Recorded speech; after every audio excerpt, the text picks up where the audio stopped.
नमस्कार, मैं हूं बीके सिंह और बीके लाइव टीच में स्वागत है। दोस्तों, जितने लोग सहारा रिफंड पोर्टल पे आवेदन किया था उनमें से अधिकांशतः लोगों के आवेदन में कुछ ना कुछ कमियां बता करके सीआरसीएस के द्वारा उनके आवेदन को रिजेक्ट करने का कार्य किया गया था, डिफिशियंसी का मैसेज भेज करके।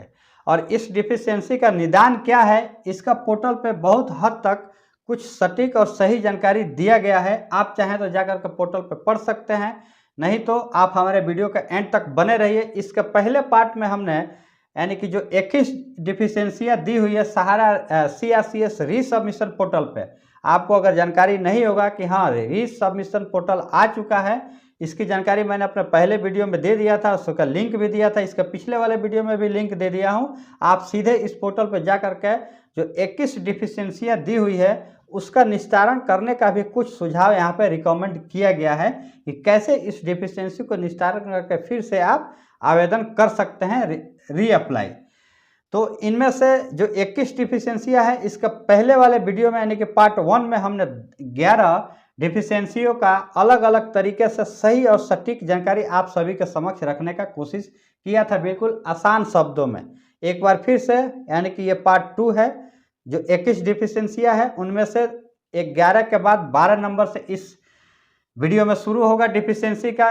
इन सभी डिफिशियंसियों का अंदर ही आप सभी का भी डिफिशियंसी हो सकता है। जैसे कि मैंने पिछले वीडियो में 11 डिफिशियंसियों का उचित और सही जवाब देने की कोशिश किया था, उसी तर्ज पर यह भी वीडियो है। और जो अगला 10 डिफिशियंसी बचा है उसका सही और आसान शब्दों में मैं आपको इस वीडियो में जानकारी देने वाला हूं। जो कुछ सीआरसीएस रीसबमिशन पोर्टल पे जानकारियां दी गई है उसी के आधार पे आप सभी को बिल्कुल आसान शब्दों में, देखिए कुछ शब्द ऐसी होती हैं कहीं पे अगर लिखी है, कोई प्रेस नोट में लिखा हो, कोई सूचना में लिखा हो, आधिकारिक तौर पे अगर कोई सूचना आता है उसमें कुछ शब्द ऐसे भी होते हैं जो लोगों के आम तौर पे समझ में नहीं आता है कि आखिर इसका करना क्या है। तो इस प्रकार से अगर आपको भी किसी प्रकार की तकलीफ हो तो वीडियो के एंड तक बने रहिए। सब कुछ बिल्कुल आसान शब्दों में मैं आपको बताने वाला हूँ। चलिए तो शुरू करते हैं वीडियो को, लेकिन आगे बढ़ने से पहले आपसे रिक्वेस्ट है कि चैनल को सब्सक्राइब जरूर कर लीजिए। अगर आप हमारे चैनल पर अगर पहली बार आए होंगे तो अगर सब्सक्राइब कर लिए होंगे तो आपका बहुत बहुत धन्यवाद। आपका सब्सक्रिप्शन हमारे मेहनत और मोटिवेशन के लिए बहुत जरूरी है। तो चलिए 12 नंबर डिफिशियंसी है, दावेदार जमाकर्ता का विवरण सहारा सोसाइटी डेटाबेस में नहीं है या सदस्य दावेदार सोसाइटी का जमाकर्ता नहीं है। बहुत से ऐसे लोगों का डिफिशियंसी का मैसेज आया था कि आप सोसाइटी के सदस्य ही नहीं है, आपका डेटा ही नहीं है डेटाबेस में, या फिर दावेदार है सोसाइटी का जमाकर्ता ही नहीं है। यानी कि ऐसा लग रहा था जैसे अवैध घोषित कर दिया गया है, लेकिन ऐसा है नहीं। इसका भी निस्तारण है, सीआरसीएस ने खुद अपने पोर्टल के माध्यम से दिया है। क्या कुछ है वो मैं आपको बताने वाला हूं। आगे उत्तर है, आपके दावे संसाधित नहीं किए जा सकते क्योंकि आपके दावे का विवरण सहारा सोसाइटी डेटाबेस में नहीं है। कृपया अपने संबंधित सोसाइटी से संपर्क करें या सही विवरण के साथ आवेदन पुनः सबमिट करें। दो यहाँ पर परिस्थितियां पैदा हो रही है। आपने जो भी डेटा दिया है या तो आप उस सारे फॉर्म को बिल्कुल सही तरीके से स्कैन करके आपने अपलोड नहीं किया होगा, या आप तो साइबर कैफे से ही कहीं ना कहीं से आवेदन किए होंगे। तो निश्चित रूप से अगर साफ सुथरा छवि अपलोड नहीं हुआ होगा तो भी इस प्रकार का डिफिशियंसी आ सकता है, क्योंकि वहाँ पे कंप्यूटर से चेक होता है। कंप्यूटर कहेगा अगर यहाँ जो चीज़ें ये फिगर इस यहाँ पे देख रहा है और दूसरे वाले फिगर से अगर मैच नहीं खाएगा तो बेच देगा कि आपका ये डेटा नहीं है। इस प्रकार से भी आ सकता है। लेकिन दूसरी परिस्थिति ये भी है कि सहारा सोसाइटी के जो डेटाबेस दिया गया है वहाँ पे सोसाइटी की तरफ से सीआरसीएस के पास, उसमें भी आपका डेटा नहीं है। इसका निदान मैं अपनी तरफ से कह रहा हूँ, जो कि सहारा प्रबंधन ने भी इसकी जानकारी दिया था पत्र के माध्यम से। 19 अगस्त को ही एक लेटर भेजा था कि जितने भी कार्यालय हैं सभी लोगों का जिनका अभी तक डेटा अपलोड नहीं हुआ है पोर्टल पे, उनका जो मास्टर फॉर्म है उसको भर करके अपलोड किया जाए ताकि सभी डाटा सीआरसीएस के पास रखा जाए लोगों को भुगतान देने के लिए। तो उसी संबंध में है, अगर इस प्रकार का डिफिशियंसी आपका आया है कि आप दावेदार या जमाकर्ता का विवरण सोसाइटी के डेटाबेस में नहीं है, सदस्य नहीं है, दावेदार सोसाइटी के जमाकर्ता नहीं है, तो आप थोड़ा इंतजार करें। सोसाइटी के माध्यम से जरूर आपका डेटा CRCS के पास पहुंचाया जाएगा। और नहीं तो आप चाहे तो आप अपने सोसाइटी से ब्रांच से संपर्क कर सकते हैं इस प्रकार की जानकारी देने के लिए कि भाई मेरा इस प्रकार का मैसेज आया है, मेरे डेटा मुख्यालय को भेजा जाए ताकि मुख्यालय CRCS को उपलब्ध कराएगा। मास्टर फॉर्म अगर नहीं भरा गया होगा तो आप अपना मास्टर फॉर्म भरवा करके भी भेज सकते हैं। आपके द्वारा नहीं भरा जाएगा, ये सोसाइटी के द्वारा ही भरा जाने का कार्य किया जाएगा। ये आधिकारिक तौर पे कहा गया है, आपको इसमें कोई किसी भी प्रकार का कार्य नहीं है।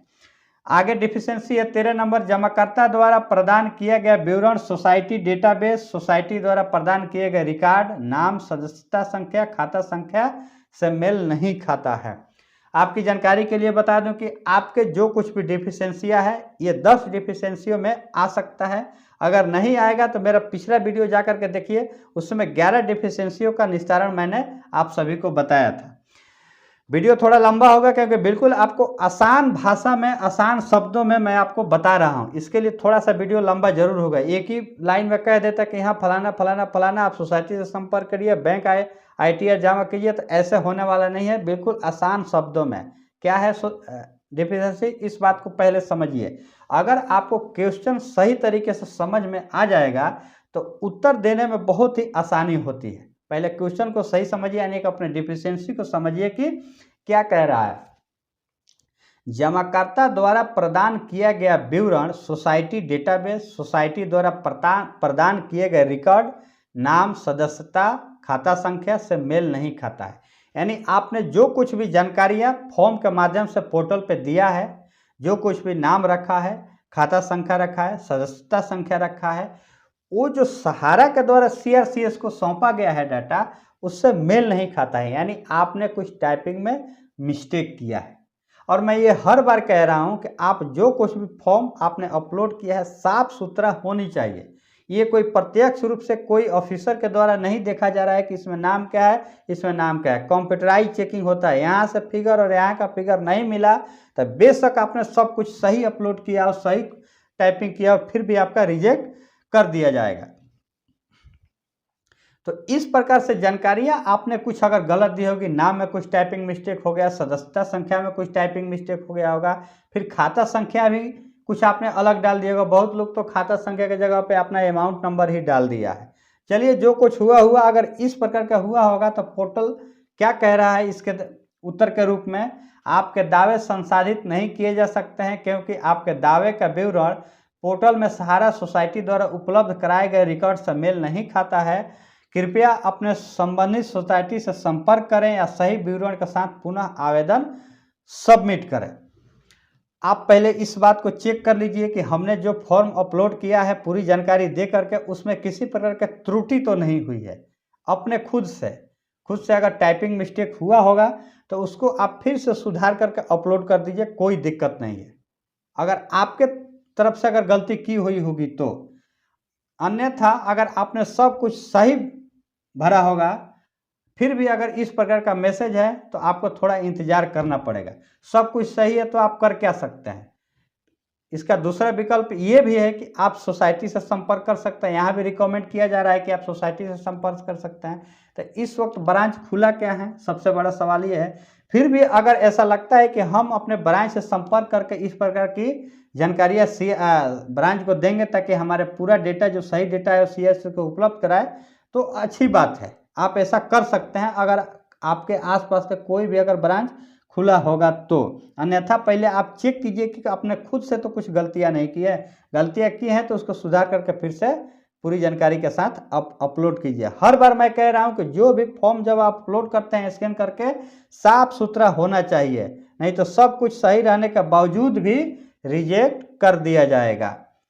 आगे है 14 number deficiency, Sahara credit cooperative society limited Lucknow, Saharayn universal multipurpose society limited Bhopal और Hamara India credit cooperative society limited Kolkata के मामले में 22/3/2022 को या उसके बाद और star multipurpose cooperative society limited Hyderabad के मामले में 29/3/2023 को या उसके बाद धन जमा किया गया है।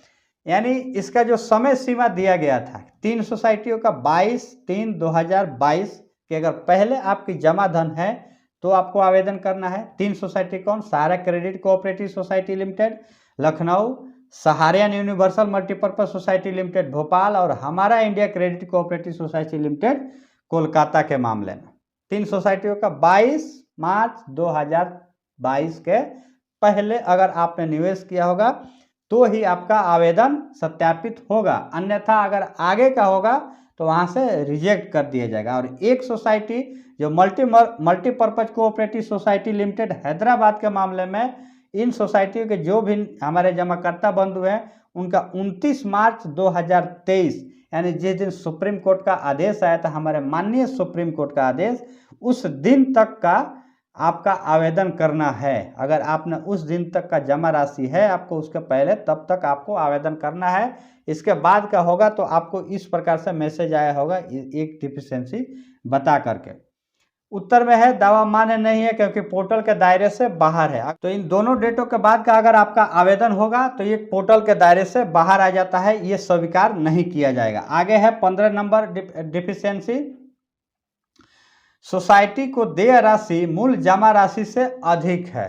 ये देखिए, सोसाइटी का जो देय राशि कह रहा है मूल जमा राशि से अधिक है। भैया ये कैसे हो सकता है?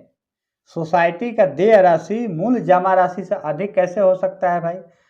उस परिस्थिति में हो सकता है जब अगर आपने किसी पॉलिसी पे लोन वगैरह ले रखा हो, अगर उसकी जानकारी नहीं दिया होगा तो उस संदर्भ में ऐसा डिफिशियंसी आ सकता है।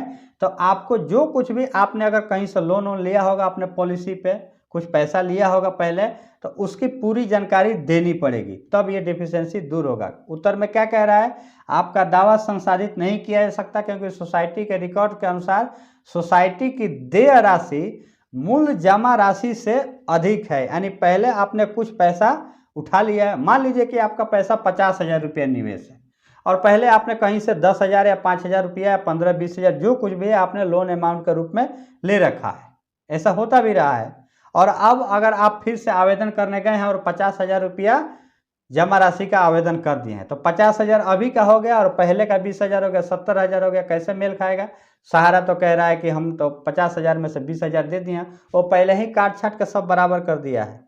इस मामले में बिल्कुल सटीक है, काट छाट के सब बराबर करके ही आपको देने वाला है।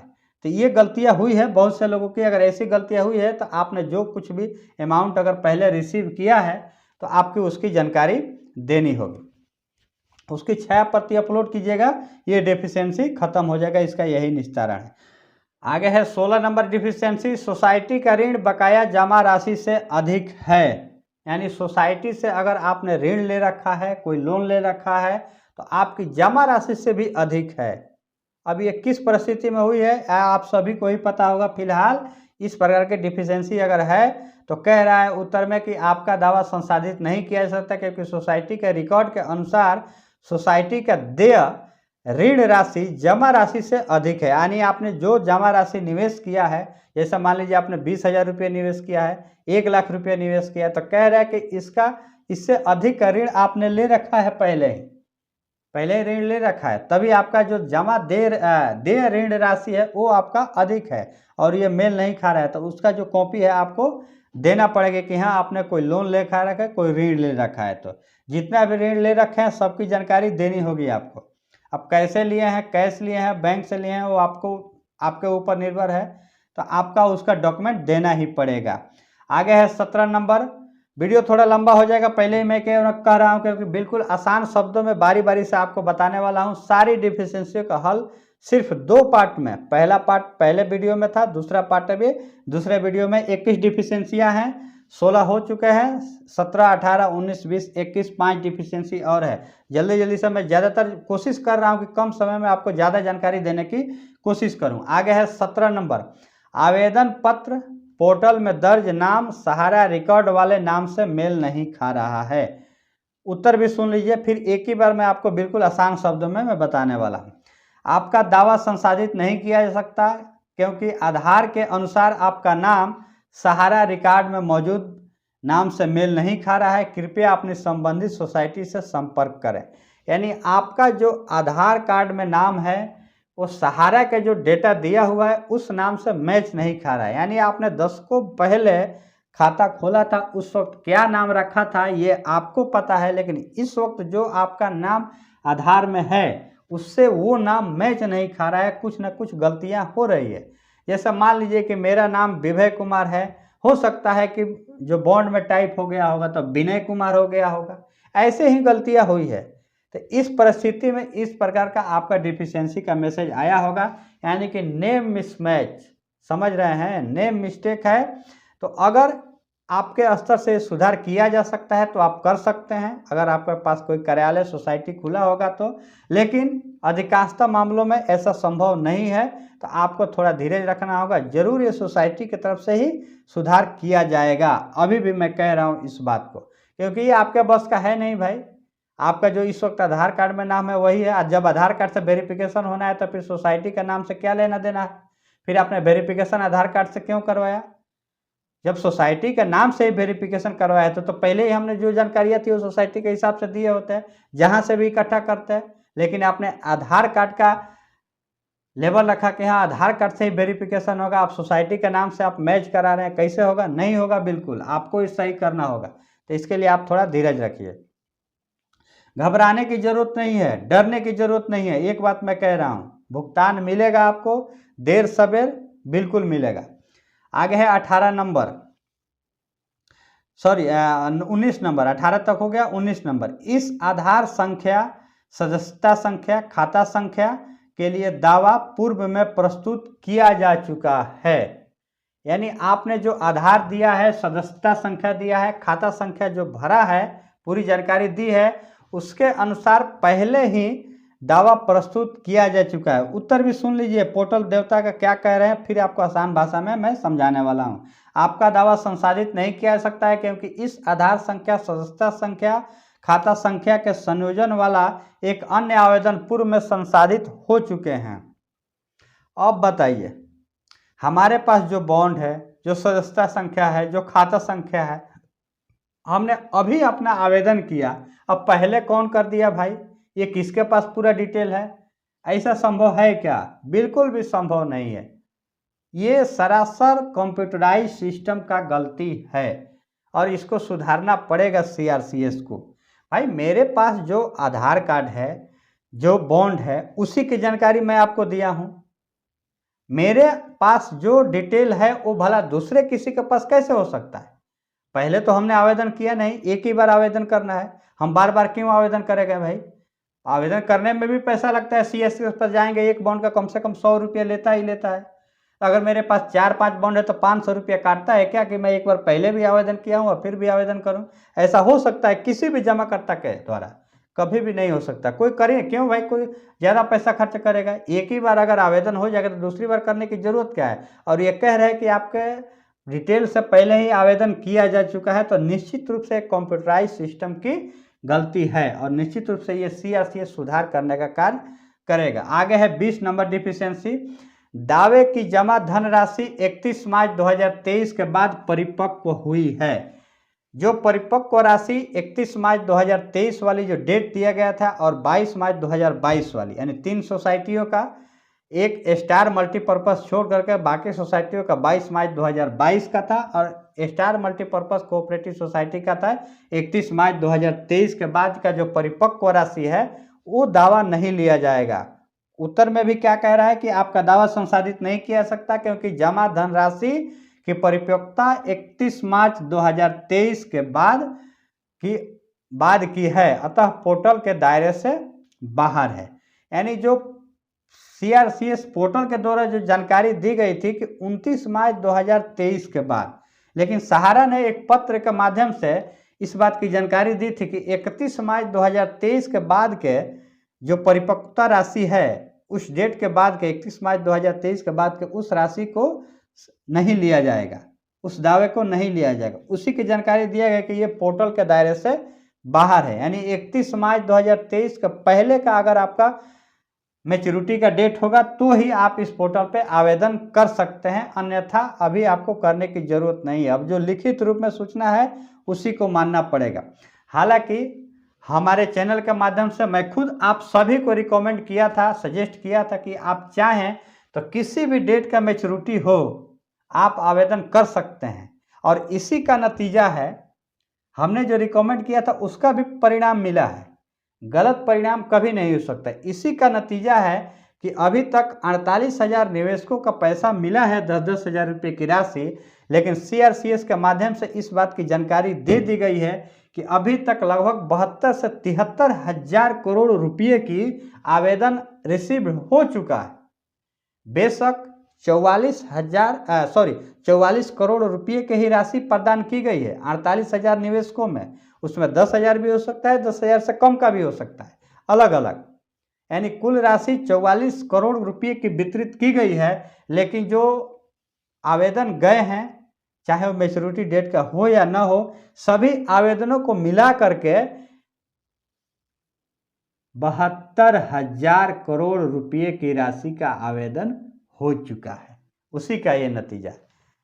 तो अब तक जो भी इस पोर्टल पर जानकारियां दी गई है उसके मुताबिक आपका अगर 31 मार्च 2023 के पहले आपकी अगर मैच्योरिटी पूरा हो रहा होगा तो ही आपके दावे संसाधित किए जाएंगे, आवेदन सत्यापित किया जाएगा। आगे है 21 नंबर डिफिशियंसी, अंतिम डिफिशियंसी है जमाकर्ता द्वारा प्रदान किया गया विवरण सोसाइटी डेटाबेस, सोसाइटी द्वारा प्रदान किए गए रिकॉर्ड, नाम, सदस्यता संख्या, खाता संख्या से मेल नहीं खाता है। जमा राशि 31 मार्च 2023 के बाद परिपक्व हो गई है। यानी बहुत लोगों के आवेदन में कई सारी डिफिशियंसियाँ गया है। जैसे मान लीजिए कि आपका डेटाबेस में नहीं है, वो भी गया है। सोसाइटी के द्वारा प्रदान नहीं किया गया डेटा, वो भी गया है। सदस्यता संख्या आपने गलत भरा है, नाम गलत भरा है, खाता संख्या गलत भरा है, और मैच्योरिटी डेट भी 31 मार्च 2023 के बाद है। यानी सारी डिफिशियंसियाँ एक साथ अगर आपके ऊपर गया होगा तो इस सारी डिफिशियंसी को उत्तर सुन लीजिए। सुधार तो आपको करना पड़ेगा। उत्तर क्या है? आपका दावा संसाधित नहीं किया सकता क्योंकि आपके दावे का विवरण पोर्टल में सहारा द्वारा उपलब्ध कराए गए रिकॉर्ड से मेल नहीं खा रहा है। कृपया अपने संबंधित सोसाइटी से संपर्क करें या सही विवरण के साथ पुनः सबमिट करें। या यदि आपके दावे की परिपक्वता तिथि 31 मार्च 2023 के बाद की है तो आपका दावा पोर्टल के दायरे से बाहर है। पहला पॉइंट, 31 मार्च 2023 के बाद है तो पोर्टल के बाहर हो जाएगा, चाहे आप कितना भी सही जानकारियाँ दे दें। लेकिन अगर आपका इस डेट का पहले का है मैच्योरिटी डेट, तो आपने जो कुछ डिटेल दिया है बॉन्ड में फॉर्म में अपनी तरफ से, उसमें कोई गलती नहीं होना चाहिए। उसमें अगर कोई गलती होगा तो सहारा के द्वारा जो डेटा उपलब्ध कराया गया है उससे मैच नहीं खाएगा, तो ये सारी डिफिशियंसियाँ आ सकती है। इन सब के अलावा मैं हर समय इस बात पे जोर दे रहा हूँ कि आप सब कुछ सही सही फिलअप किए हों। लेकिन अगर फिर भी आपने जो फॉर्म का स्कैन कॉपी है, फोटो बिल्कुल अगर सही और अच्छा से स्कैन करके अपलोड नहीं किए होंगे साफ सुथरा, तो भी ये सारी डिफिशियंसियाँ आ सकती है। क्योंकि अगर साफ सुथरा दिखेगा नहीं तो सत्यापित करेगा नहीं, क्योंकि ये ऑफलाइन नहीं बल्कि ऑनलाइन सत्यापित की प्रक्रिया है। तो ये थी 21 डिफिशियंसियाँ जो आपको दोनों वीडियो के माध्यम से पार्ट 1 और पार्ट 2 के माध्यम से आप सभी को बिल्कुल सही और उचित जवाब है वो देने की कोशिश किया हूँ। लेकिन इसके बावजूद भी अगर लगता है कि हाँ आपके पास कुछ और डिफिशियंसी है, आपको अगर समझ में नहीं आ रहा होगा, तो वीडियो के कमेंट बॉक्स में ज़रूर लिखिएगा। अगले वीडियो में सारी कमियों को दूर करने की भरपूर हम कोशिश करेंगे। मिलेंगे नेक्स्ट वीडियो में, तब तक के लिए